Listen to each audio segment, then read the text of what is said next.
Okay, the Arkansas Showcase Radio.com show is here with a special guest, Pat from Mr. Mister, one of my favorite bands. I tell you, that is such a fun band to watch. I love that. And you sent me some videos, and what was amazing to me was how you guys sound now. You know, because a lot of bands don't sound that good after a while. You guys sounded just like you did back in the 80s.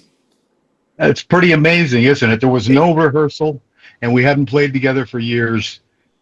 Just walked in, and it comes out like that. That is just crazy. I mean, you know, usually we get, like we just did the Ramones. Oh, my God. That was a bad one. But you guys. Oh, they're great. We love the Ramones. Yeah, they are. But I'm talking about now versus then. But you guys are now and then are the same sound. That's how we sound. I mean, literally, you don't realize how little pre-production or anything went into that video. They just came to help me celebrate my birthday, and I had gear set up, and I'd set up cameras before they got here. So I captured it as soon as we started, you know. That is just crazy. I mean, that's just crazy. Now, you know, I know you get this every time you get an interview. Hey, how'd you all get started? And you're like, all right, I'll do that again. But just for our listeners, you know, how did you guys get started? Okay. Well, the band's roots were in a band called Pages, and that's Richard Page is our singer. And he and Steve George, the keyboard player, and John Lang, we had a lyricist, a fifth member, who was not on stage, sort of like Bernie Taupin and Elton John. Right. So, or actually more like, I think his name was Pete Reed with Procol Harum, who was a writer. Right. So we had John Lang. So the three of them and the manager, George Giggs, the four of them come out for stardom. They come out to California, and they ended up getting two records, a record deal with Epic, and they were signed by Bobby Colomby. He was the drummer with Blood, Sweat, and Tears, and he also signed Jaco Pastorius, several other acts. So he co-produced two records with them, I believe, Epic, and then he moved to Capitol, and he took them with him when he moved to Capitol as an A&R man.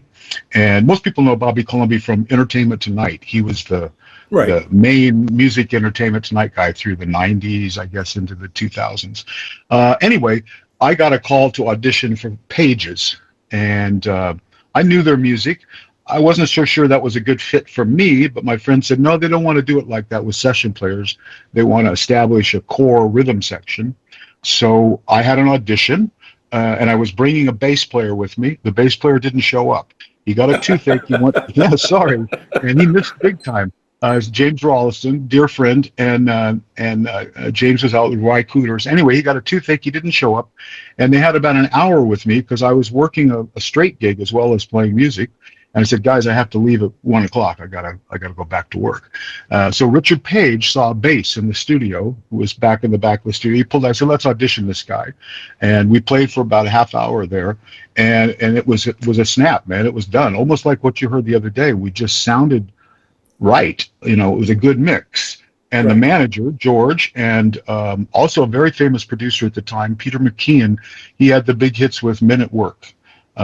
Who Can It Be Now? They were big on the radio right then. So he was already sniffing around and wanted to produce Pages. So bing, bing, bing, the toast is ready. So they walked in while I was auditioning. So what I'm trying to tell you is the strange thing about the audition, I've done other auditions. Usually you leave and they call you later. And they say, okay, or no, you know. These guys, within 10 minutes of playing, they were going, yeah. And then they were You're going, it. come back tomorrow. Oh, okay. And we were in, and the manager and the producer being there, and I think there were two other characters that walked in, Rob Kahane and Paul Atkinson, who were interested in the band. So all within this half an hour, they're all going 4-piece. We love it. So that's how we didn't have a name. Then we immediately said we got to change the name, and they got dropped off of Capitol and had a small budget that we did showcases with. We did a private showcase for Clive Davis, and then we did one big showcase for maybe 6 or 10 labels came down, and we got 3 record offers, and that's kind of how we started. Now, with all the success you guys had, I mean, in the 80s, you guys were huge. Now, when there was a time when you said, you know what, I'm a damn rock star? No. Oh, yeah, he did. Yeah, he did. No. Other people may have said that. My wife sometimes says it. She rock star parking when she wants me to get the close parking space. But no, I there was no MTV when we grew up. MTV had just started a few years before us. So this celebrity. I was used to a drummer that sat in the back. You never knew what James Gadson or Jim Keltner looked like. These guys are in the back. I didn't expect to be a rock star. No. Well, I mean, but it was cool when you actually were a rock star, wasn't it? Well, we got a few perks out of the deal for sure. I'll tell you a funny one is my wife at the time, a good girlfriend of hers was a bartender, and she said the bar. There's a guy coming in who says he's your husband, who says he's Pat, and he's ordering up a drink tab and walking out on us up and down Ventura Boulevard. He's done this a couple places. So it was good to have a drummer you didn't quite know what he looked like, so people could walk in. Hey, I'm that guy. So you were walking out on tabs? I never did. I never even went to those bars. If we didn't have a friend that was working the bar, I'd say, this guy's come in twice now. People tell me he's Pat. It's not Pat. And now, when was it? Like, let's say you're driving your car and you're on you hear the radio, and you go, "Holy shit, that's us right there!" Yeah, it was pretty profound. I'd had other things on the radio, but nothing like the success of this. I was on Sepulveda Boulevard out in Los Angeles in the Valley early in the morning around Sepulveda and Sherman Way or Van Nuys, somewhere up there, and I was at a stoplight. And I heard Broken Wings, and I thought it was my car radio because sometimes I would have had a cassette I took from the rehearsals or whatever. And so I turned the volume down, but the volume still, what the hell?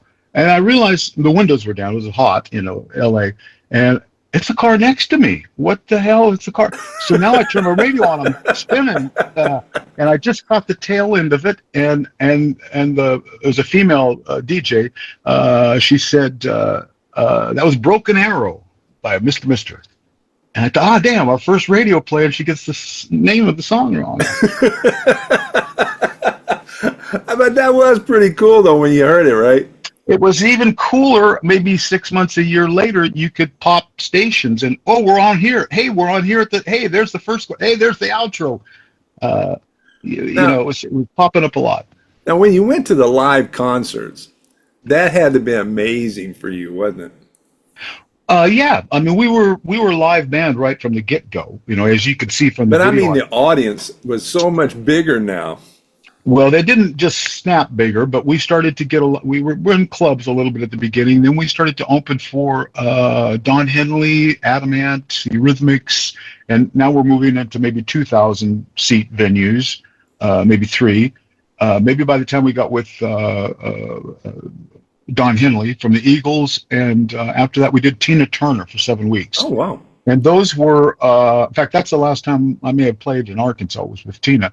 So that would have been 85-ish. And you're from Arkansas, right? Well, my mother's family. Let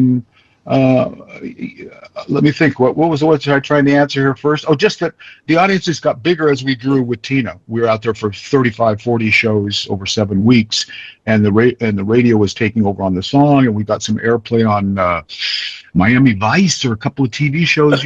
So people started to connect. A lot of it is, I learned in the beginning, is people will recognize the song, but they don't know who it is. So they have to put, this is the marketing thing. They got to put together the name of the band with that song that they like. So it was interesting to watch that unfold. I've got to see it happen 2 or 3 times. Also, for instance, with the Rembrandts, I played with the Rembrandts in the beginning. There was nobody there, and then after the Friends thing, the audience is ballooned. So the whole audience changed. Really, the demographics of our followers changed. So what probably was the biggest concert you did as far as attendance? Well, certainly one of the biggest, or some of the biggest, were with the Misters. We did the first MTV Spring Break. That was, I guess, Daytona Beach. And I'm not sure, but you see them on the beach. I don't know if I'm not sure how many. Honestly, I'm not sure.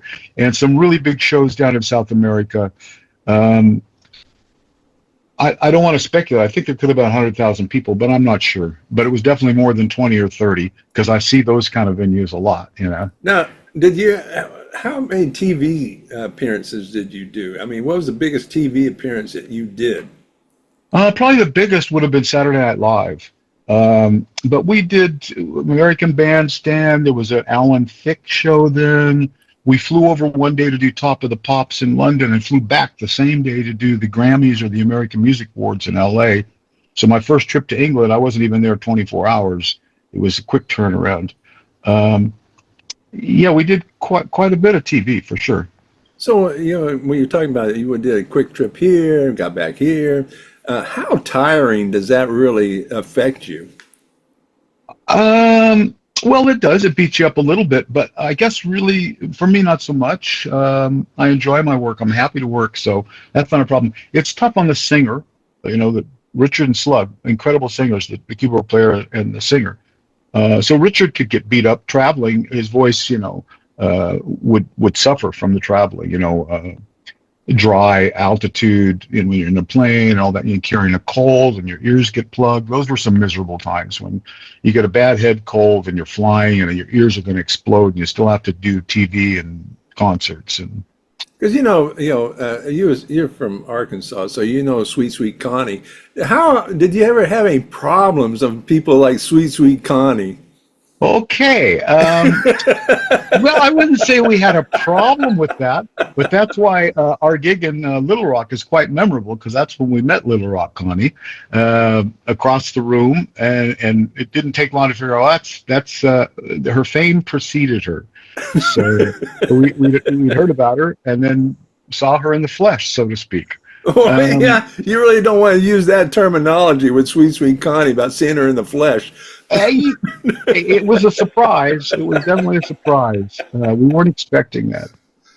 So, like now, we progress to now. What is it now as far as, because you went through all that, and now when you guys sat down and played like you just did on that video you sent me on your birthday, does it spark something inside you and say, hey, maybe we better start this all up again?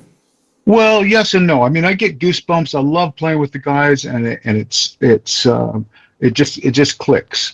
But we are older and we have different lifestyles, and there was really no intention to do a tour or to do a new recording.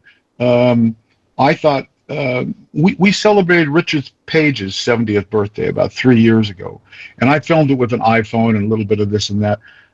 So I said to myself right then, in a couple of years when I turn 70, I'm inviting the guys to my place, and I'm going to make sure there's a real camera and a real tape recorder set up. So that's what I did. It's just it's an uplifting feeling to be together. I wish we could be together more, but like I say, we split off. We've got families, and there's no intention to. A lot of people think, well, you're doing this to promote something. You made this video promote something. No, I made this video because I hear from fans that would love to see the band or wish they had seen more of the band, and I realized I could provide that. So it would just make people happy. Well, now you're mentioning that, so our audience who I brought this up, kind of a teaser to them, if they want to see what I saw, where would they go? You go to my YouTube channel, Pat Masvidal YouTube. You can also go to the Mr. Mister YouTube channel or the Richard Page YouTube channel. Or at this point, I've seen a lot of people pick it up.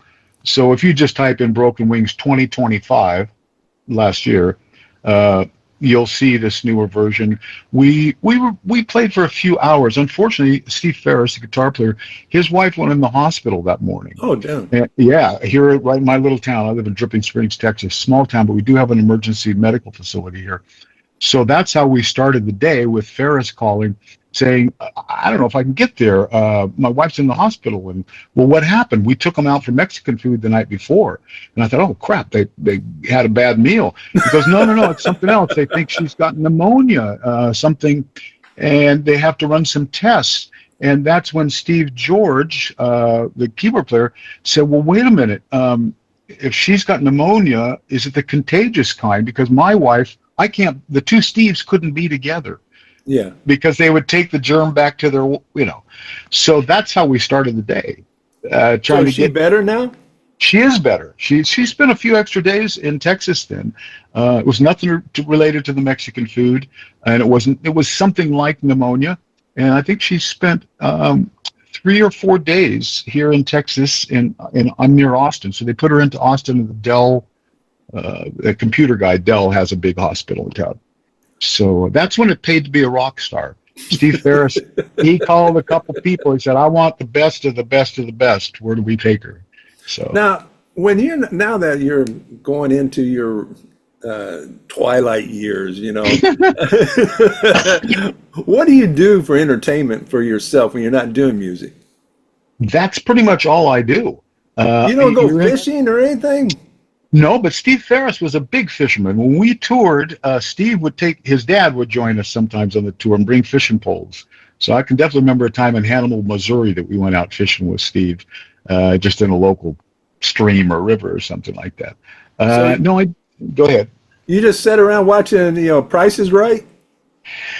No, I don't do that. I work. I'm working on maybe 4 or 5 records right now. I still do. I've got a very nice studio at my place here, and that I built specifically, among many reasons, but to have the Misters here. That was my D-Day. They were the first thing that I brought in here to try and record and film in myself, all by myself. So I threw something at you earlier, but we had to go into other things. Yeah. Now, are you from Arkansas, or No. you lived in Arkansas? I never have. I live in Texas. You want me to tell you the story? Sure, go ahead. Okay. It's my grandfather, my mother's father, Lloyd Harness. And Lloyd and Lillian, they were up in Conway. Is it Conway? Yeah. Just about, yeah. I still got family up there, because quite a bit I play with the band King Crimson, and quite a bit through the... Love King Crimson. Well, that's what I've been doing a lot for the last 30 years. We would rehearse at one point in the early 2000s, late 90s. We rehearsed up in Nashville. So I would drive and go through Arkansas from Texas, up and straight across, and see family up there outside Conway, spend the night there on some of the drives. Yeah, but go ahead. Conway's only something like 45 minutes from where I'm at. Ah, there you go. I remember all those yellow buses. That must be where they make the school buses, right? They're everywhere. Still putting them together, but there are fields of buses. So they moved out during the Dust Bowl. It would have been late 20s. I think my mom was born in. I think my mom was born in 33. So I think they were pregnant with my mom. She has an older brother and sister, and they came out like in a Model T kind of. I've seen the pictures and I've read some of the stories. My cousin Andy is sort of a historian on the family stuff, so he's written some really nice stories, which are posted out there somewhere about the family. But then my mother was just barely born in California. She was born in Barstow, near San Bernardino. So they must have just crossed the border, and she was born in Tent City, if you remember what that would have, right. From history lessons.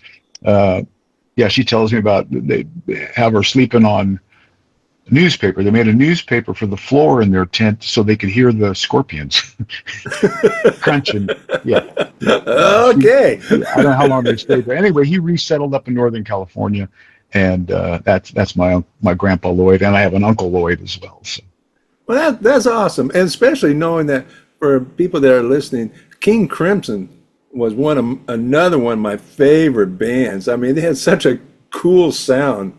So that's cool that you can go from Mr. Mister to King Crimson. I mean, what a career is that? You're giving me goosebumps talking about it. I'm a lucky guy, man. Things thinks just positive thinking. I don't know what to tell you. I'm a lucky guy. Yeah, I imagine. I mean, you don't fish or anything, but but I tell you, if you ever decide to swing through Arkansas and on your way to Conway, stop by. I'll take you out to some of the best barbecue you can eat because we have Uh-oh. super barbecue. Of course, you got to pay for it. You're a rock Maybe star. we could flip. Maybe we just flip for the day one. But you But get I tell you, competition on barbecue from Texas. They're pretty proud of it around this area too. yeah, that's the thing about Arkansas and Texas as far as competition. People in Arkansas, because they're Razorbacks. Yep, Texas is a bad word. I hear you. I hear you. I really did most of my growing up in California, so in Northern California. I didn't move to Texas till I was 40 years old, about. One last thing before I let you go. Sure. What was the one point where you said, this is the best thing that's ever happened to me? In that band? Yeah. Okay, well, many times musically and like you're saying in live performance, but one that definitely sticks out is when I got a check that was big enough that I had paid off my debt. So this was the second check, and I could go buy 2 cars. They Oh, weren't wow. much, but I got a S10 Blazer in those days. It was about 15 grand, maybe 12 grand for Wow. can you believe that? And Now, new. now, And I now bought a little Volvo for my wife. you have kids, right? Yeah, just one. Are they into music? She's certainly into music, but she doesn't perform. She could have, but she went a different way. She wasn't interested in that. Oh, that's so cool. Well, I tell you, Pat, I'll let you go because I promised you that I'd be brief. But you are great, man. I mean, you, you, you just got the life. I mean, you do one band, you're a superstar in that band, and go, I'm kind of bored. Let me get in this band, then you're in King Crimson. I mean, how great of a life is that? I'm a very lucky guy. I'm very, very lucky guy. Very fortunate. But I thank you so much, Pat, for being on. I mean, you were a great interview, and swing by when you get a chance. And where are you at now? You're in Texas? Yeah, Roy, I'm in Dripping Springs, which is the Texas Hill Country, about a half hour out of Austin. Well, if I'm ever in Dripping Springs, I'm going to swing by and say, "Hey, Pat, We I'm got here." barbecue here. We got barbecue right down the road. 2 or 3 choices. Okay, Or we'll Pat, do it here at my house. that's even better. We'll go to Dripping Springs. That's been one of my bucket lists right there to go to Okay. Dripping Springs. But you take care, Pat. I really appreciate the interview. And I know all my listeners, because I mean, you were great. I mean, you went right through it like no problem. And that's really outstanding. Oh, well, thank you, Roy. And there's more of those videos. I think I posted 5. Our 3 big hits: Broken Wings, Kyrie, and Is It Love? And I think I posted a version of us doing Stevie Wonder, Higher Ground, for That was instance. funny the other day. I'm getting all these posts from you. I'm thinking, hey, does he realize this is on the 12th, not now? No, actually, look at the emails. We said Tuesday, but it's all good. But yeah, I'm happy it Okay. happened. I found an old T-shirt just to wear for you. So there Yeah, you well, go. I've been playing in the background your guys' I could see concert it. at the Ritz. Oh yeah, that was a great show. We were early on then. We hadn't just breaking over the edge to having a hit record. Yeah, you guys were great, man. I mean, you're one of the. When I told my wife, because she's Filipino and she really doesn't know much about rock, and she goes, "Who's that?" I go, "Okay, hang on. You'll know the sound. You might not know the name." And when I played it, she goes, "I know them. There you Sure, go. that's their name." Yeah, yeah, Because yeah. see, I've got because I wasn't the '70s wasn't really good to me. Oh, When I got a short-term memory that's terrible. So a lot of times, I'll be doing interviews and I kind of forget who I'm talking to. So everything comes up, "Hey, Mr. Man." yeah. So it Well, worked that's out really almost how well to we be got the Mr. name. Mister. And I said, that works out perfect for me. That's right. Okay, Okay, Roy. Pat. Well, I want to let you go so you can go Okay. back to doing what you love is music. And thank you so much. And I'll see you out there maybe sometime this summer. Okie dokie. Hey, I'm touring with Stickman, one of the projects I also do with Tony Levin. We're not coming through, but we're on the East Coast here next month. We do South America and the East Coast next month. Well, I'm not going to South America for barbecue. I'm just telling you that. But I'll swing back by your place out there when you come back. Okay. Arrivederci. Okay, you take care, man. Bye-bye, Roy. Okay.